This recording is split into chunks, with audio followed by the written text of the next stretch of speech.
Greek दार्शनिक जो थे इन्होंने मनोविज्ञान को मन का विज्ञान कहा है। इस प्रकार परिभाषा के अंतर्गत मनुष्य व पशुओं के बाहरी व्यवहार को उल्लेखित नहीं किया जा सकता।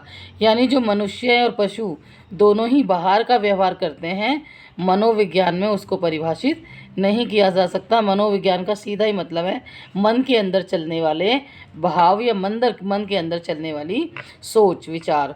तो ये मन का विज्ञान है और इसको ग्रीक दार्शनिकों से मनोविज्ञान को मन का विज्ञान कहा है। पूछा जा सकता है मन का विज्ञान क्या है या ये किन्होंने इसकी परिभाषा दी है, तो ग्रीक दार्शनिकों ने दी है।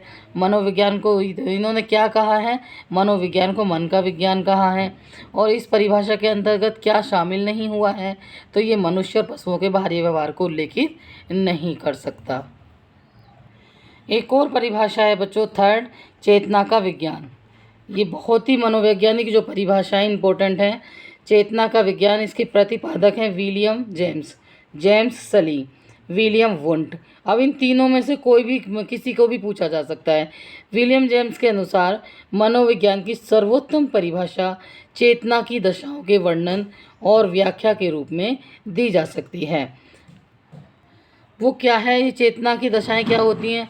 जो मन के अंदर चलने वाले हाव भाव हैं, मन के अंदर चलने वाले विचार हैं, उनके बारे में जब बात की जाती है तो उस वर्णन और व्याख्या के रूप में इसे बताया जा सकता है चेतना का विज्ञान।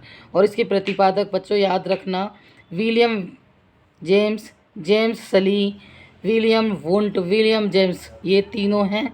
और इनको बार बार 3-4 बार याद करोगे आराम से याद हो जाएगी। इन्होंने चेतना के विज्ञान की परिभाषा दी है।